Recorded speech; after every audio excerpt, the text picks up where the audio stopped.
Hidup ini adalah kesempatan.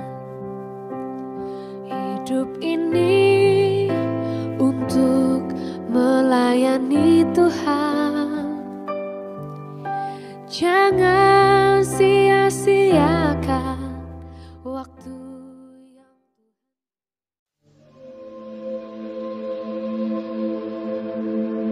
Dalam tahun ke-27 zaman Yerobeam, Raja Israel, Azaria, anak Amazia, Raja Yehuda, menjadi raja. Ia berumur 16 tahun pada waktu ia menjadi raja, dan 52 tahun lamanya ia memerintah di Yerusalem. Nama ibunya ialah Yekolia dari Yerusalem. Ia melakukan apa yang benar di mata Tuhan, tepat seperti yang dilakukan Amazia, ayahnya. Namun demikian, bukit-bukit pengorbanan tidaklah dijauhkan. Bangsa itu masih mempersembahkan dan membakar korban di bukit-bukit itu. Maka Tuhan menimpakan tulah kepada raja, sehingga ia sakit kusta sampai hari kematiannya dan tinggal dalam sebuah rumah pengasingan. Dan Yotam, anak raja, mengepalai istana dan menjalankan pemerintahan atas rakyat negeri itu. Selebihnya dari riwayat Azaria dan segala yang dilakukannya, bukankah semuanya itu tertulis dalam kitab sejarah raja-raja Yehuda? Kemudian Azaria mendapat perhentian bersama-sama dengan nenek moyangnya, dan ia dikuburkan di samping nenek moyangnya di kota Daud. Maka Yotam anaknya menjadi raja menggantikan dia. Dalam tahun ke-38 zaman Azaria, Raja Yehuda, Zakaria anak Yerobeam menjadi raja atas Israel di Samaria. Ia memerintah 6 bulan lamanya. Ia melakukan apa yang jahat di mata Tuhan, seperti yang telah dilakukan oleh nenek moyangnya. Ia tidak menjauh dari dosa-dosa Yerobeam bin Nebat, yang mengakibatkan orang Israel berdosa pula. Salum bin Yabes mengikat persepakatan melawan dia, membunuh dia di Yibleam, kemudian menjadi raja menggantikan dia. Selebihnya dari riwayat Zakaria, sesungguhnya semua itu tertulis dalam kitab sejarah raja-raja Israel. Bukankah begini firman Tuhan yang diucapkannya kepada Yehu? Anak-anakmu sampai kepada keturunan yang keempat akan duduk di atas tahta Israel. Dan terjadilah demikian.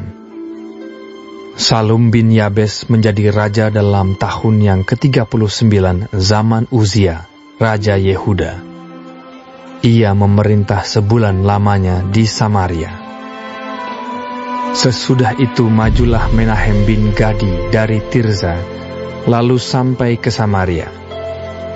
Ia membunuh Salum bin Yabes di Samaria, kemudian menjadi raja menggantikan dia. Selebihnya dari riwayat Salum dan persepakatan yang diadakannya, sesungguhnya semuanya itu tertulis dalam kitab sejarah raja-raja Israel. Pada waktu itu, dengan mulai dari Tirza, Menahem memusnahkan Tifsah dan semua orang yang ada di dalamnya serta daerahnya. Sebab orang tidak membuka pintu kota baginya, maka dimusnahkannya lah kota itu, dan dibelahnya semua perempuannya yang mengandung. Dalam tahun ke-39 zaman Azaria, Raja Yehuda, Menahem bin Gadi menjadi raja atas Israel. Ia memerintah 10 tahun lamanya di Samaria. Ia melakukan apa yang jahat di mata Tuhan. Sepanjang umurnya ia tidak menjauh dari dosa-dosa Yerobeam bin Nebat, yang mengakibatkan orang Israel berdosa pula. Pul, Raja Asyur, datang menyerang negeri itu. Lalu Menahem memberi 1000 talenta perak kepada Pul, supaya dibantunya dia mengokohkan kerajaan itu di tangannya. Menahem mengeluarkan uang ini atas beban Israel dan atas beban semua orang yang kaya raya untuk diberikan kepada Raja Asyur. 50 shikal perak dari setiap orang. Lalu pulanglah Raja Asyur, dan ia tidak tinggal di sana, di negeri itu. Selebihnya dari riwayat Menahem dan segala yang dilakukannya, bukankah semuanya itu tertulis dalam kitab sejarah raja-raja Israel? Kemudian Menahem mendapat perhentian bersama-sama dengan nenek moyangnya. Maka Pekahya anaknya menjadi raja menggantikan dia.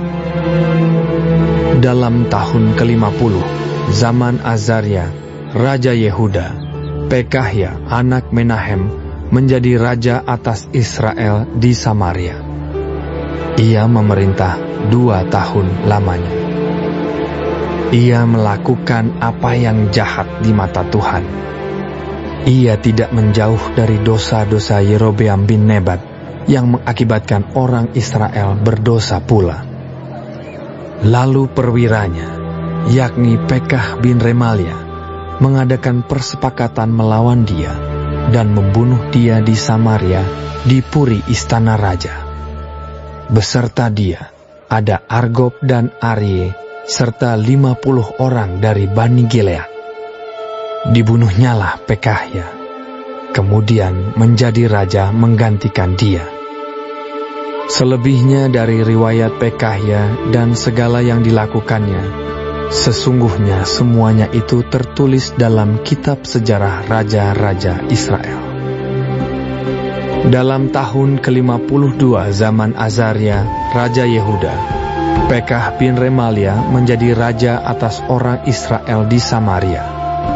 Ia memerintah 20 tahun lamanya. Ia melakukan apa yang jahat di mata Tuhan. Ia tidak menjauh dari dosa-dosa Yerobeam bin Nebat yang mengakibatkan orang Israel berdosa pula. Dalam zaman Pekah, Raja Israel, datanglah Tiglat-Pileser, Raja Asyur. Direbutnyalah Iyon, Abel Bet-Maakah, Yanoah, Kedesh dan Hazor, Gilead dan Galilea, seluruh tanah Naftali. Lalu diangkutnyalah penduduknya ke Asyur ke dalam pembuangan. Hosea bin Ela mengadakan persepakatan melawan Pekah bin Remalia. Dibunuhnyalah dia, kemudian dia menjadi raja menggantikannya dalam tahun ke-20 zaman Yotam bin Uzia. Selebihnya dari riwayat Pekah dan segala yang dilakukannya, sesungguhnya semuanya itu tertulis dalam kitab sejarah raja-raja Israel.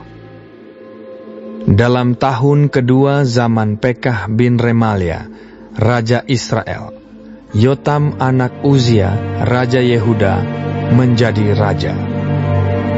Ia berumur 25 tahun pada waktu ia menjadi raja, dan 16 tahun lamanya ia memerintah di Yerusalem.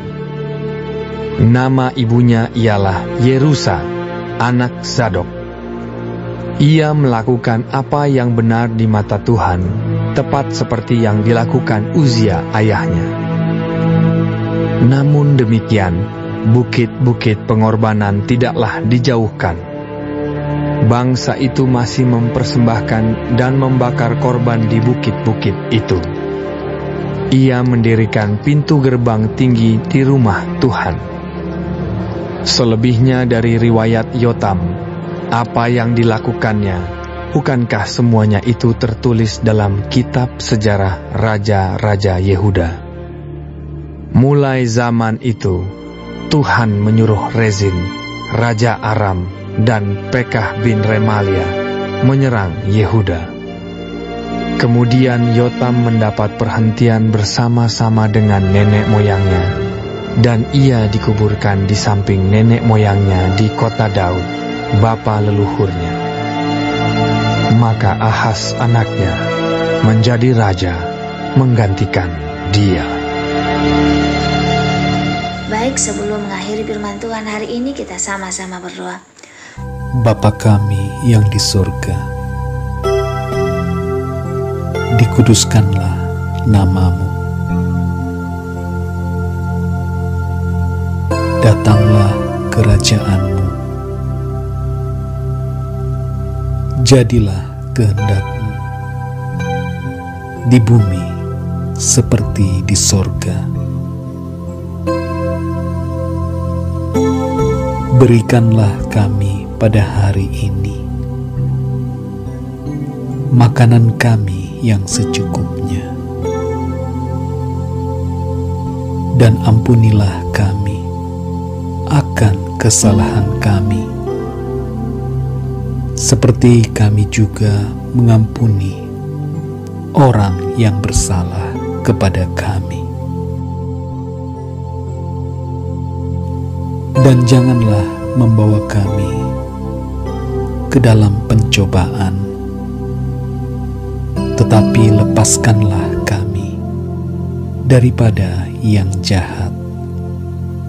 Karena Engkaulah yang empunya kerajaan dan kuasa dan kemuliaan sampai selama-lamanya. Amin. Terima kasih pemirsa telah mendengarkan firman Tuhan hari ini. Sampai ketemu besok hari. Terima kasih.